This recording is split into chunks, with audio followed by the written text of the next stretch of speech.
दोस्तों, आज की सबसे पहली और बड़ी खबर। झारखंड में 7 दिनों तक छाएंगे बादल, बारिश की संभावना। झारखंड के कई जिले के लोगों को हीट वेव से फिलहाल राहत मिलती नजर आ रही है। मौसम के कड़े तेवर के कारण लगातार बढ़ रही गर्मी से आंशिक बादल और वर्षा ने राहत देने की संभावना दिखाई पड़ रही है। मौसम विज्ञान केंद्र के अनुसार 1 मई से लेकर 7 मई तक झारखंड के कई जिलों में आंशिक बादल छाए रहेंगे। इसके अलावा हल्के से मध्यम दर्जे की बारिश भी होगी। मौसम केंद्र के पूर्वानुमान के अनुसार झारखंड में अगले 2 दिनों में उच्चतम तापमान में 2 से 3 डिग्री की गिरावट आ सकती है। इसके बाद अगले 3 दिनों तक मौसम में किसी बड़े बदलाव की संभावना नहीं है। झारखंड के सीएम श्री हेमंत सोरेन ने मजदूरों को विश्व श्रमिक दिवस की दी शुभकामना। बड़ी खबर है। झारखंड के मुख्यमंत्री श्री हेमंत सोरेन ने राज्यवासियों और मेहनतकश श्रमिकों को विश्व श्रमिक दिवस की बधाई और शुभकामना दी। कहा कि देश की अर्थव्यवस्था का केंद्र हमारे श्रमिक न दिन देखते हैं, न रात, न सुबह, न शाम, बस अपने खून पसीने से देश को मजबूत करते रहते हैं। सीमाओं पर विकट परिस्थितियों में भी अपनी मेहनत और कुशलता का लोहा मनवाते हैं। देश के हमारे मजबूत स्तंभ सभी श्रमिकों को अनेक अनेक शुभकामनाएं और जोहार। सीएम हेमंत सोरेन ने केंद्र से मांगा 1.30 लाख करोड़। बड़ी खबर है। झारखंड के मुख्यमंत्री श्री हेमंत सोरेन ने कहा कि झारखंड का केंद्र सरकार पर लगभग 1.30 लाख करोड़ बकाया है। अगर केंद्र सरकार इस बकाये रकम को दे दे तो झारखंड सरकार 50 रुपये प्रति यूनिट की दर से बिजली खरीदकर इसे उपभोक्ताओं को मुहैया कराएंगे। मुख्यमंत्री ने उक्त बातें नई दिल्ली में केंद्र सरकार द्वारा आयोजित राज्यों के मुख्यमंत्रियों और उच्च न्यायालयों के मुख्य न्यायाधीशों के संयुक्त राष्ट्रीय सम्मेलन में शामिल होने के बाद कही। मुख्यमंत्री ने कहा कि राज्य सरकार ने बकाया राशि के भुगतान के लिए केंद्र सरकार से पत्राचार किया है। यह बकाया कोयला खनन क्षेत्र से जुड़ा है। बकाया राशि बढ़ती जा रही है। बकाया राशि भुगतान के लिए पत्राचार की अभी शुरुआत हुई है। बड़ी खबर है। विदेश में फंसे कामगारों में से 10 की हुई सुरक्षित वापसी। झारखंड के मुख्यमंत्री हेमंत सोरेन के निर्देश में गिरिडीह, हजारीबाग और बोकारो के 30 कामगारों में से 10 की झारखंड सुरक्षित वापसी श्रमिक दिवस 2 दिन पूर्व हुई। शेष 20 कामगारों की वापसी हेतु सरकार प्रयास कर रही है।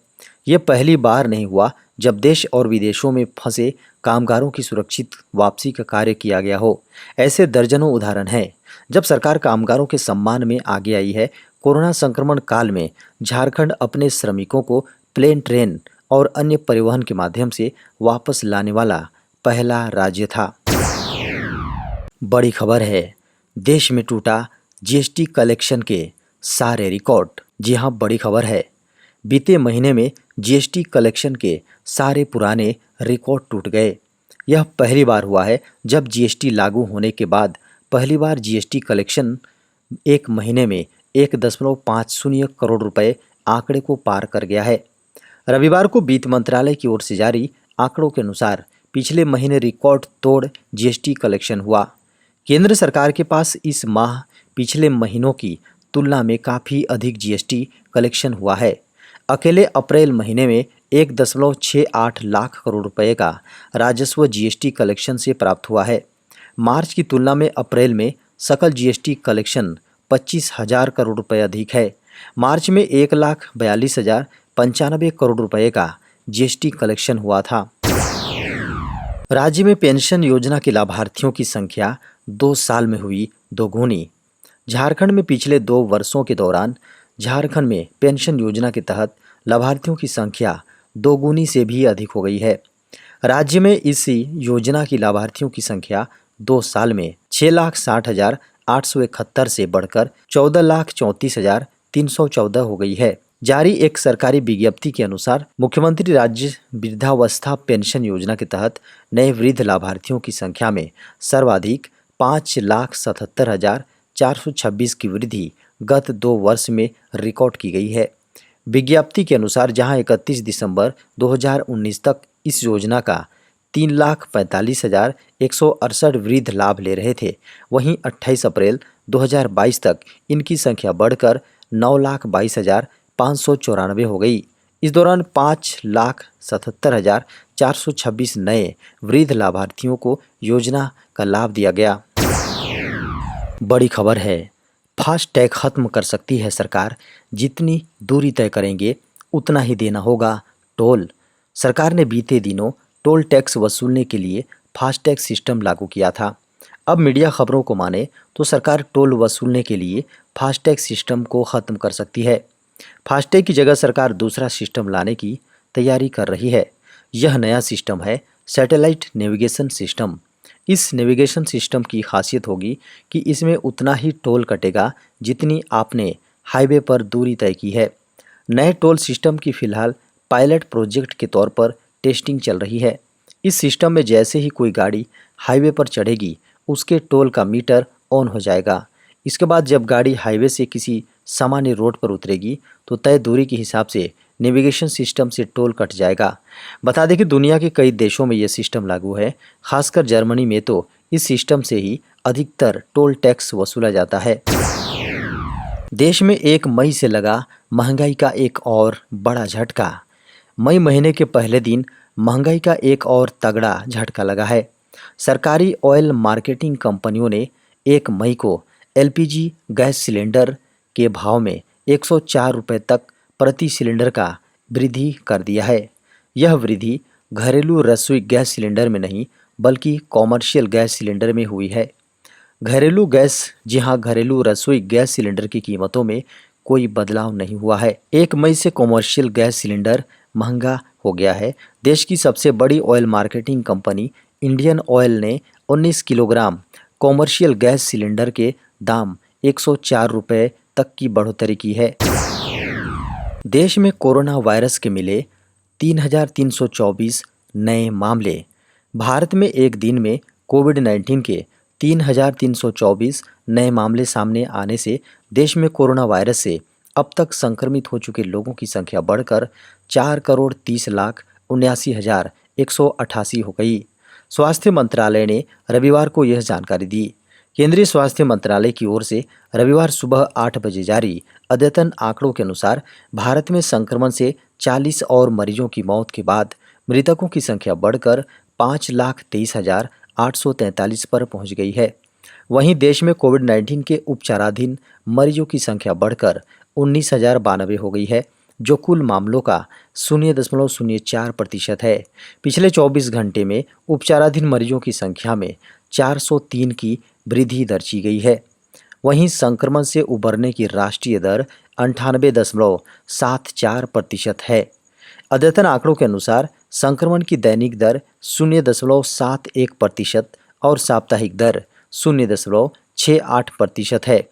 देश में अभी तक कुल 4,25,36,253 लोग रिकवर हो चुके हैं और कोविड-19 से मृत्यु दर 1.22% है। बड़ी खबर है, झारखंड के 506 हॉस्टलों के बच्चों को सरकार मुफ्त देगी भोजन। झारखंड में कल्याण विभाग के छात्रावासों में रहने वाले बच्चों के लिए गुड न्यूज़ है। अब उन्हें छात्रावास में मुफ्त भोजन भी मिलेगा। मुख्यमंत्री हेमंत सोरेन के निर्देश के बाद कल्याण विभाग इन बच्चों को भोजन देने की कवायद में जुट गया है। योजना लागू होने के बाद विभाग के 506 छात्रावासों में रह रहे लगभग 22,000 बच्चों को इसका फायदा मिलेगा।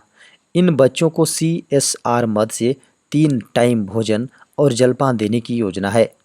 विभागीय सचिव के सोन ने सभी जिलों के उपायुक्त को पत्र लिखकर छात्रावासों में रह रहे बच्चों की जानकारी मांगी है। उन्होंने 15 दिन के अंदर पूरी जानकारी उपलब्ध कराने को कहा है। बड़ी खबर है, PM किसान योजना के लाभार्थियों को मिलेगा एक और फायदा। PM किसान सम्मान निधि योजना के तहत लाभ लेने वाले किसानों के लिए एक अच्छी खबर है। इस योजना के तहत सरकार की ओर से सभी लाभार्थी किसानों को एक और लाभ दिया जा रहा है। वहीं योजना के लाभार्थी 11वीं किस्त का भी बेसब्री से इंतजार कर रहे हैं। बता दें कि आगामी किस्त अप्रैल से जुलाई माह के बीच दी जानी है। सरकार आज़ादी के महोत्सव के अवसर पर किसान भागीदारी प्राथमिकता हमारी कार्यक्रम चला रहा है। सरकार की किसान भागीदारी प्राथमिकता हमारी योजना के तहत पीएम किसान के लाभार्थियों को किसान क्रेडिट कार्ड की सुविधा उपलब्ध कराई जाएगी। इसके लिए 1 मई 2022 तक विशेष ग्राम सभाओं का आयोजन किया जा रहा है। इन आयोजनों में किसान क्रेडिट कार्ड से वंचित किसानों के आवेदन तैयार कर संबंधित बैंक शाखाओं को भेजे जा रहे हैं। सीबीएसई का बड़ा ऐलान, 2 फेज की परीक्षा में गैरहाजिर छात्रों को नहीं मिलेगा तीसरा मौका। केंद्रीय माध्यमिक शिक्षा बोर्ड यानी सीबीएसई द्वारा आयोजित की जा रही कक्षा 10वीं और 12वीं की बोर्ड की परीक्षाएं जून के मध्य तक चलेंगी। स्वास्थ्य एक्सपर्ट्स की माने तो जून के महीने में कोरोना भी चरम पर रहेगा। इन परीक्षाओं के लिए देश भर के लगभग 35 लाख छात्र छात्राओं ने रजिस्ट्रेशन कराया है।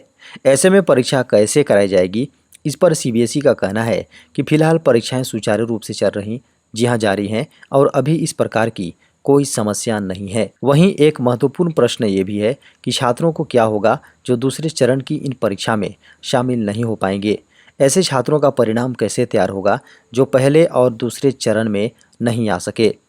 सीबीएसई के अनुसार जो छात्र न तो पहले चरण की परीक्षाओं में शामिल हुए न ही दूसरे चरण की परीक्षा दी, उन छात्रों को अब तीसरा अवसर नहीं दिया जा सकता है। ऐसे छात्रों को दोबारा से वही क्लास रिपीट करनी होगी। यह छात्र केवल अगले साल आयोजित होने वाली सीबीएसई की बोर्ड परीक्षा में बैठ सकेंगे। इन छात्रों को इस साल कंपार्टमेंट एग्जाम में बैठने की अनुमति भी नहीं दी जाएगी।